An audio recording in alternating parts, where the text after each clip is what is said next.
Hello viewers, இன்னைக்கு நம்ம பார்க்க போறது ஒன் பீஸ் எபிசோட் 794 பார்ட் 2.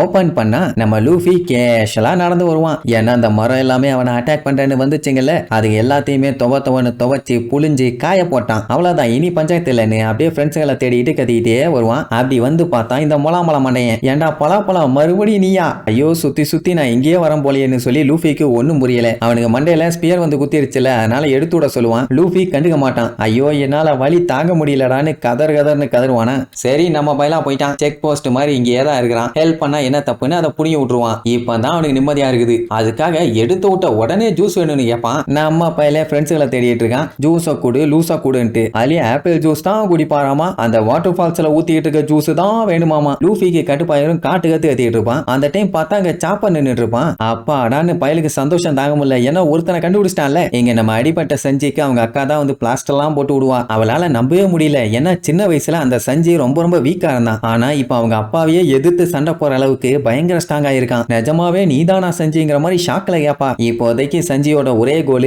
எப்படியாச்சும் இந்த டீ பார்ட்டியை முடிச்சுட்டு உடனே இங்க இருந்து கிளம்பணும். அவனுக்கு அந்த பிக் மம்மோட சாவு இன்விடேஷன்ல இருந்து எஸ்கேப் ஆனும். அவ்வளவுதான். இதுக்கு முன்னாடி தான் அவங்க அப்பா அவ்வளவு கொடூரமா இருந்தான். அட்லீஸ்ட் இப்பவாச்சும் கொஞ்சம் திருந்திருப்பான்னு பார்த்தா அந்த மாதிரி ஒன்னும் இல்ல. இன்னும் மோசமா தான் இருக்கானே தவிர பாசம் நேசம் அன்பு பண்புன்னு எதுவுமே இல்ல. அதனால ரூமுக்குள்ள வந்த அவன் டேடிய வெளியே போடா அப்படின்னு விரட்டி விடுவான். நீ என்னதான் வாய் பேசினாலும் என்னோட ரத்தம் உன் பாடியில ஓடிட்டு இருக்குது. அந்த ஜெர்மா சோல்ஜர்ஸை பத்தி நீ நல்லா தெரிஞ்சுக்கணும். நான் அவங்கள கொன்னுட்டேன்னு நீ நினைக்கிற. ஆனா அவங்க எல்லாருமே நம்ம வின்ஸ்மோக் ஃபேமிலிக்காக சாகறதுக்கும் தயாரா இருக்காங்க. அதுவும் எப்ப வேணாலும் எந்த செகண்ட் சாவ கூப்பிட்டாலும் வந்து நிப்பானுங்க. அதுதான் ஜெர்மாவோட பிக்கஸ்ட் மிலிட்டரி ஃபோர்ஸ். அதான் அவன் கைக்குள்ள இவ்வளவு ஆளுங்க இருக்காங்கல்ல. அவனோட கேவலமான கனவை இவங்களை வச்சு அவன் சாதிச்சிடலாமே. எதுக்கு தேவையில்லாம இந்த கல்யாணம் அது இதுன்னு. இவனுங்களை வச்சே நீங்க நார்த் ப்ளூவை கான்குவர் பண்ணிடலாமே. சொல்ல போனா இது ஒரு கேடுகட்ட ஈவில் ஆர்கனைசேஷன். இது இருந்தாலே போதுங்கிற மாதிரி சொல்லுவான். பட் அந்த ஆளுக்கு அதெல்லாம் பத்தாது. மேபி ஏதாச்சும் பிரச்சனை வர்றதுக்கு கூட வாய்ப்பு இருக்குது. ஆனா அதே நேரம் பிக் மம்மும் இவன் கூட சேர்ந்து இருந்தான்னா இவனால ஈஸியா அண்ட் கண்டிப்பா அச்சீவ் பண்ண முடியும். இதுதான் அந்த ஆளோட கோல். இதுக்கு மேல அவனுக்கு பேசுறதுக்கெல்லாம் ஒண்ணுமே இல்ல. இந்த விஷயம் எல்லாத்தையுமே அவன் ஸ்மூத்தா கொண்டு போகணும். இந்த மாதிரி எல்லாம் இவன் பஞ்சாயத்து பண்ணிட்டு இருந்தானா அது பிக் மம்ம காண்டேத்தி விட்ட மாதிரி ஆயிரும். அண்ட் நீ ஒரு ராயல் ஃபேமிலியை சேர்ந்தவன். உனக்கு ஈக்குவலான ஸ்டேட்டஸ்ல இருக்க ராயல் ஃபேமிலி ஆளுகளை தான் நீயும் கல்யாணம் பண்ணிக்கணும். தேவையில்லாம ஏதாச்சும் குப்பையை கிண்டிட்டு வருவேன். அதெல்லாம் என்னால ஏத்துக்க முடியாது. அண்ட் இன்னொரு மேட்டர் என்னன்னா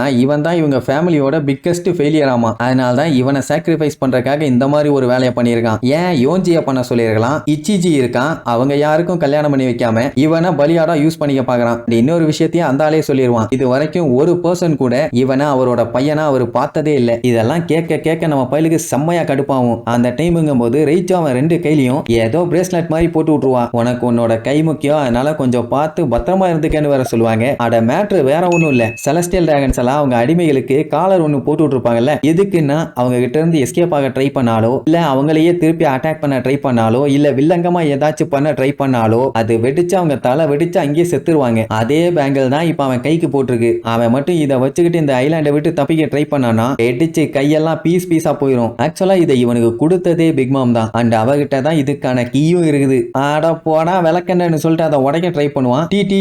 டின்னு பயங்கரமா சத்தம் கேட்க ஆரம்பிச்சிடும். உடனே ரைச்சு தான் அதை ஆஃப் பண்ணி விடுவான். என்னன்னா அதை கலட்ட ட்ரை பண்ணாலுமே ஆள் காலி. சோ இந்த லாக் எடுக்கணும்னா கீயை வச்சு அன்லாக் பண்றது மட்டும் தான் ஒரே வழி.